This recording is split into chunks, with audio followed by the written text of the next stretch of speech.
Good morning to all of you. स्वागत है आप सभी का हमारी YouTube channel RK STD classes में। जैसा कि हमने लास्ट लेक्चर में देखा था, हम एक्सरसाइज 2B सॉल्व कर रहे थे। एक्सरसाइज 2B में क्वेश्चन नंबर 1, क्वेश्चन नंबर 2 हो चुका था। आज इस लेक्चर में हम क्वेश्चन नंबर 3 सॉल्व करेंगे। आइए देखते हैं क्वेश्चन नंबर 3 क्या कह रहा है। क्वेश्चन नंबर 3 कह रहा है -1 क्यूब गुणे -1 स्क्वायर गुणे -1 की पावर 15 का मान ज्ञात करना है। ठीक है, इसको हम कैसे सॉल्व करेंगे आइए देखते हैं। हम देखेंगे ये जो घातांक लगा होता है, ये जो घात होती है, इसका मतलब क्या होता है। इसका मतलब होता है -1 की घात 3 का क्या मतलब होगा कि -1 को 3 बार गुणा करना है। -1 गुणे -1 गुणे -1, इस प्रकार से हमें 3 बार गुणा करना होता है, तब इसकी वैल्यू ये दोनों आपस में बराबर होती है। इसी प्रकार -1 का 2 बार गुणा करना है, इसी प्रकार गुणे -1 का 15 बार गुणा करना है, और फिर सबका आपस में गुणा करके हमें वैल्यू बताना है क्या आएगा। ठीक है, तो इसका करने का सबसे आसान तरीका हम आपको बताते हैं। ठीक, हम देखेंगे 1 को हम चाहे कितनों भी बार गुणा कर लें, ठीक है, कितनी भी बार गुणा कर लें, इसकी वैल्यू हमेशा 1 ही आएगी।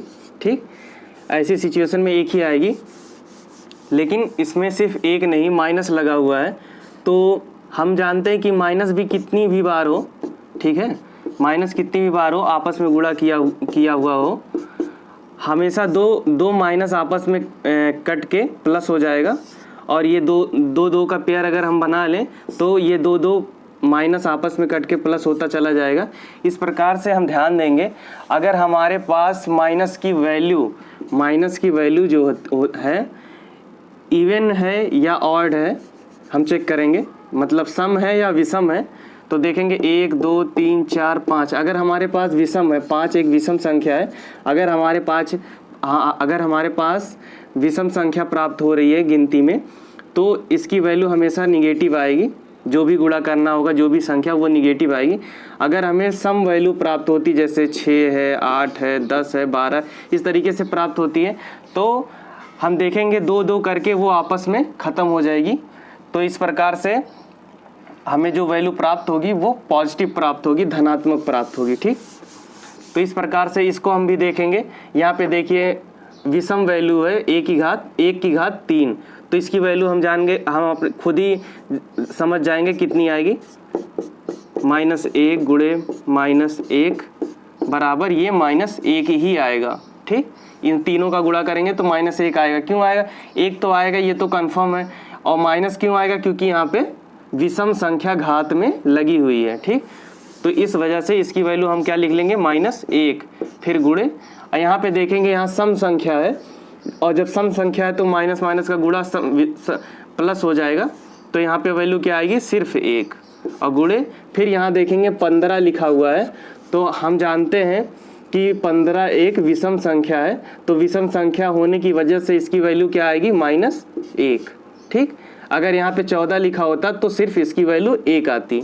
अब इन तीनों का आपस में गुणा कर लेंगे, इन तीनों का आपस में गुणा करेंगे, देखेंगे 1 का 1 में गुणा 1, 1 का 1 में गुणा 1। ठीक, और 1 माइनस यहाँ पे, 1 माइनस यहाँ पे, ये दोनों आपस में गुणा होगा, प्लस हो जाएगा, तो कुल मिला के हमारा आंसर आ जाएगा 1।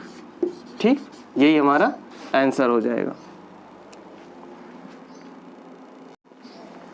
ठीक, इसी प्रकार से हम चौथा क्वेश्चन सॉल्व करते हैं। चौथा क्वेश्चन क्या कह रहा है, -1 की घात 49 भागे -1 की घात 25। अब देखने में तो ये संख्या बहुत बड़ी लग रही है। ठीक है, संख्या बहुत बड़ी लग रही है, कितने बच्चे तो देख के ही डर जाएंगे इसे। ठीक है, लेकिन डरने की ज़रूरत नहीं है, बहुत ही आसानी से हम इसको सॉल्व करते हैं, बहुत ही आसानी से आसान लैंग्वेज में। ठीक, हमने आपको क्या बताया था, इसका -1 गुणे -1, इस तरीके से हम कितनी बार इसको लिख सकते हैं, ठीक है, इसको हम 49 बार लिख सकते हैं, लेकिन हमें लिखने की ज़रूरत नहीं है। ठीक है, हम इसको इस तरीके से एक बार इसको ऐसे इस प्रकार दर्शा देंगे। ठीक है, सॉरी, इसको आप 7 बना लीजिए, एक अच्छा 7 की क्लास चल रही है। ठीक, इसको हम 49 बार लिख सकते हैं। फिर भाग का निशान और ये -1 गुणे -1, इस तरीके से 25 बार हम लिख सकते हैं। ठीक, 25 बार लिख सकते हैं। अब हम देखेंगे इसकी वैल्यू क्या आएगी। हम चाहे 49 बार लिखें, चाहे 100 बार लिखें, 200 बार लिखें, लेकिन वैल्यू क्या आएगी हम पहले ध्यान देंगे। वैल्यू को निकालने के लिए जब भी -1 या 1 दिया हो, चाहे जितनी बार दिया हो, हम सिर्फ इतना देखेंगे यहाँ पे जो घात दिया गया है ये इवन है या ऑड है, मतलब सम है या विषम है। तो यहाँ पे देखेंगे 49 ये विषम संख्या है, विषम संख्या है। तो हमने आपको बताया था विषम संख्या जब भी होती है तो हमेशा हमें माइनस में आंसर प्राप्त होता है। तो यहाँ पे 1 का गुणा कितनी भी बार करें हम जानते हैं हमें एक ही प्राप्त होगा, लेकिन यहाँ पे 49 घाते 49 लिखा हुआ है तो इसकी वैल्यू -1 प्राप्त होगी। ठीक, फिर ये भाग का निशान और फिर ये 25 बार लिखा है, तो यहाँ भी विषम संख्या दिया हुआ है, तो यहाँ भी इसकी वैल्यू क्या प्राप्त होगी -1। अब -1 का -1 में भाग दे देंगे तो इस तरीके से -1 बटा -1, तो ये आपस में कट जाएगा, कुल मिला के ये आ जाएगा 1। ठीक, यही हमारा आंसर हो जाएगा। ठीक, इसे नोट डाउन कीजिए। ये तो हमने आपको एक आसान सा तरीका बता दिया समझाने के लिए, लेकिन आप इसे करेंगे कैसे। करने का जो रूल है, इसको सॉल्व करने का जो रूल है, जो हमने इसके पहले वाले लेक्चर में बताया था, पावर a की पावर n a की पावर m, उस तरीके से हम इसको कैसे सॉल्व करेंगे देखेंगे। यहाँ 49 लिखा हुआ है और यहाँ पे 25 लिखा हुआ है। ठीक, क्वेश्चन में दिया है ये, तो यहाँ पे हम इसको क्या मानेंगे a और इसे क्या मानेंगे a, इसको m और इसको n। ठीक, अब देखेंगे a बराबर है तो अब भाग में घाते घट जाती हैं। ठीक है, तो यहाँ पे लिख देंगे -1 की पावर 49 -25। ठीक है, इस तरीके से माइनस हो जाएगा, घाते आपस में घट जाएंगी। तो घटने के बाद क्या आएगा, इसको घटा देंगे, आएगा 24। ठीक, 24 आएगा। अब हम देखेंगे यहाँ पे घात क्या है, इवन है या ऑड है, सम है या विषम है। देखेंगे सम है। ठीक, तो जब सम होती है हमेशा हमारा आंसर किस में आता है, पॉजिटिव में। -1 का 24 बार गुणा करेंगे आएगा 1, यही हमारा आंसर हो जाएगा। अब हम देखेंगे आंसर दोनों में सेम आया, और चाहे इस तरीके से करें, चाहे जैसे इसके पहले मैंने बताया।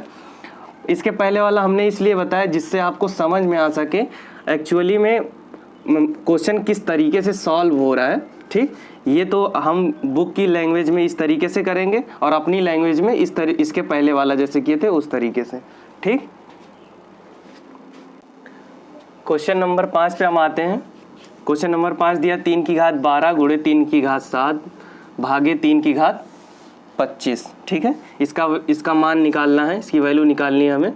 ठीक है, अब हम पहले गुणा वाला सॉल्व कर लेंगे। तो ये हो जाएगा 3, ये देखेंगे ये a है, ये a है और ये m है और ये n है। ठीक है, ये n है, तो हम देखेंगे a इक्वल है यानी बराबर है। हमने बताया था जब आधार बराबर हो तो गुणा में घाते जुड़ जाती हैं। ठीक, तो 3 की घात 12 और +7। ठीक है, 3 की घात 12 +7 और ये भाग का निशान 3 की घात 25। ठीक, और 12 7 कितना हो जाएगा 19, 3 की घात 19 और ये भाग का निशान 3 की घात 25। अब यहाँ पे ये a है और ये भी a है, क्योंकि बराबर है तो a है और ये m है और ये n है। ठीक, इस प्रकार हम देखेंगे कि आधार जो है हमारा a है और वो भी समान है। ठीक, और हमने आपको बताया था भाग में घाते आपस में घट जाती हैं, गुणा में जुड़ जाती हैं और भाग में घट जाती हैं। तो यहाँ पे हो जाएगा 3 की घात 19 -25। ठीक है, 19 -25, तो इसको हम जब सॉल्व करेंगे तो ये आएगा 3 की घात -6, यही हमारा आंसर हो जाएगा। ठीक है, इसे नोट डाउन कीजिए। इस प्रकार हम आते हैं क्वेश्चन नंबर 6 पे। क्वेश्चन नंबर 6 क्या कह रहा है, 4 गुणे 4 गुणे 4 गुणे 4 कितनी बार? 20 बार। ऐसा हमारे नोटबुक में मतलब कि बुक में लिखा गया है। ठीक, 20 बार। हमने आपको बताया था जो ये संख्या लिखी होती है कई बार गुणे गुणे करके, वो क्या होता है हमारा? वो होता है आधार। और जितनी बार लिखी होती है वो हमारा क्या होता है? घातांक यानी घात। अब हम देखेंगे यहाँ पे क्या लिखा गया है? 20 बार। ठीक है, जब यहाँ पे 20 बार लिखा गया है हम ध्यान देंगे, यहाँ देखिए घात में भी 20 लिखा हुआ है और हमारा आधार क्या है? गायब है यहाँ से। ठीक, हमें आधार भरना है। तो आधार क्या होता है? कौन सा पार्ट आधार होता है? हमने आपको पहले भी बता दिया। जो संख्या बार बार रिपीट करके लिखी जाती है गुणे गुणे करके, वही हमारा आधार होता है। तो यहाँ पे आधार क्या है हमारा? 4। यही हमारा आधार है, यही हमारा आधार है 4। ठीक है, यही हमारा आंसर हो जाएगा। इसी प्रकार हम दूसरे क्वेश्चन पे आते हैं। दूसरा क्वेश्चन क्या कह रहा है? 8 की घात 6 गुणे 7 की घात 6 और यहाँ पे घाते 6 और यहाँ पे आधार गायब है। ठीक, आधार गायब है। ठीक, हमने आपको बताया था जब यहाँ पे आधार देखेंगे, आधार यहाँ पे डिफरेंट है और ये जो घात है यहाँ पे बराबर है, यानी ये क्या है? ए, ये संख्या 8 जो है ए है और ये बी है और ये m है और ये भी m है। ठीक, ऐसी सिचुएशन में गुणा है तो हमने आपको बताया था गुणा में a और b, a गुणे b की घात m कर लेते हैं। ठीक, इस तरीके से हम ये a b का गुणा कर लेंगे तो 8 सत्ते 56 यहाँ हो जाएगा और ये m ही रहेगा। ठीक, 6 देखिए 6 लिखा हुआ है। ठीक, इस प्रकार से हम इसको भर देंगे। और तीसरे क्वेश्चन पे आते हैं। तीसरा क्वेश्चन क्या कह रहा है? 9 की घात 12 बटे 5 की घात 12 और यहाँ पे 9 लिखा हुआ है तो अपान में क्या हो जाएगा? 5। क्यों हो जाएगा? क्योंकि हमने आपको इसके पहले वाले लेक्चर में बताया था जब भी इस तरीके से हमारा आता है, जब घातें सेम होती हैं तो हम ब्रैकेट लगा के उसके ऊपर उस घात को लिख सकते हैं। ठीक, तो यही हमारा आंसर हो जाएगा।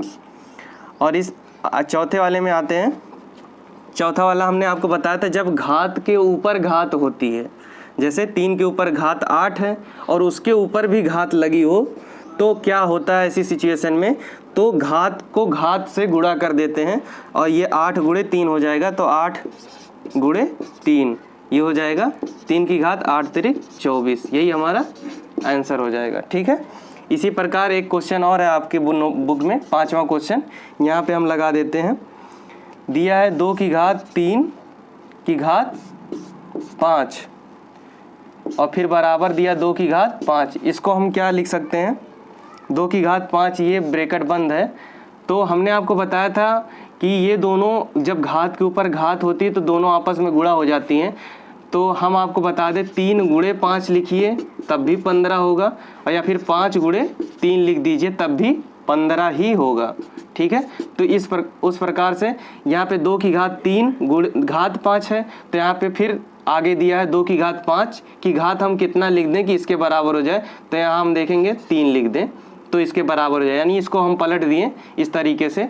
और इसकी वैल्यू जब हम निकालेंगे तो 2 की घात 15 इसकी भी वैल्यू आएगी और 2 की घात 15 इसकी भी वैल्यू आएगी। तो यही हमारा आंसर हो जाएगा। ठीक, नोट डाउन कीजिए। इसी प्रकार हम आते हैं क्वेश्चन नंबर 7 पे। क्वेश्चन नंबर 7 क्या कह रहा है? 5 की घात 5 गुणे 8 की घात 5। इसको हम कैसे सॉल्व करेंगे? अभी हमने इसके पहले भी एक क्वेश्चन इसी तरीके का हमने करवाया था, उसी तरीके से इसको सॉल्व करेंगे। देखेंगे हमारा यहाँ पे जो आधार है वो डिफरेंट है, आधार अलग दिखाई दे रहा है, दोनों सेम नहीं है और घात सेम है। तो ऐसी सिचुएशन में क्या हमने बताया था? जब हमने बताया था a की घात m गुणे b की घात m, जब घातें सेम होती हैं तो a गुणे b घात m हो जाता है। इसी प्रकार इसको हम सॉल्व कर लेंगे। 8 पंजे 40 और घाते 5। ठीक, 8 का 5 से गुणा कर लेंगे। आप अपने नोटबुक में पूरा इस तरीके से लिखेंगे 5 गुणे 8 की घात m, फिर उसको 8 पंजे 40 घाते m घात 5, फिर यही हमारा आंसर हो जाएगा। ठीक, इसी प्रकार 8वें क्वेश्चन पे हम आते हैं। 8वां क्वेश्चन क्या कह रहा है? फिर से हम देखेंगे ये हमारा आधार है और ये दोनों घात हैं और देखेंगे आधार बराबर है, समान है, यानी ए हमारा समान है। तो इसका फार्मूला हमने आपको क्या बताया था, a की घात m भागे a की घात n। ठीक, इसी तरीके का ये क्वेश्चन है। तो ऐसी सिचुएशन में क्या हो जाएगा, भाग का निशान है तो a की घात m माइनस n। ठीक, ये होता है। तो हम इसको जब सॉल्व करेंगे क्या हो जाएगा, -3 की घात 4 माइनस 2। ठीक, तो ये आ जाएगा -3 की घात 2। और जब -3 की घात 2 मतलब क्या होता है, -3 गुणे -3 दो बार, तो 3 त्रिक का 9, और ये माइनस माइनस आपस में गुणा हो जाएगा, प्लस हो जाएगा, यानी प्लस लगाएं या ना लगाएं कोई मतलब नहीं, यही हमारा आंसर हो जाएगा। ठीक, इसी प्रकार हम क्वेश्चन नंबर 9 पे आते हैं। क्वेश्चन नंबर 9 पे आते हैं। यहाँ पे देखेंगे कि कोई चीज़ कोई भी अंक मैच नहीं कर रहा है, यहाँ पे प्लस का निशान लगा हुआ है। सॉरी, लाइट कट गई, लेकिन हम कंप्लीट कर देते हैं इसको। ये हो जाएगा 4 गुणे 5 गुणे 5, इसको हम 2 बार लिख देंगे, और ये फिर प्लस का निशान, फिर ये 5 गुणे 4 गुणे 4। ठीक, इसको हम आगे और बढ़ा देंगे। पहले इस पोर्शन का हम गुणा कर लेंगे, 5 चौक 20, 20 पंजे 100। ठीक, 5 चौक 20, 4 का 5 में गुणा करेंगे 20 आएगा, 20 का 5 में गुणा करेंगे 100 आएगा, फिर प्लस का निशान ये वाला, फिर 5 चौक 20 और 20 चौक 100, फिर 100 आ जाएगा। तो ये दोनों जोड़ के क्या आंसर आ जाएगा, 200, यही हमारा आंसर हो जाएगा। ठीक, इसी प्रकार ये हमारा चैप्टर ख़त्म होता है। ठीक, अगर आप चैनल पे नए हैं तो चैनल को सब्सक्राइब करना मत भूलिएगा, और वीडियो अगर आपको पसंद आई हो तो लाइक करना मत भूलिएगा। थैंक यू, धन्यवाद।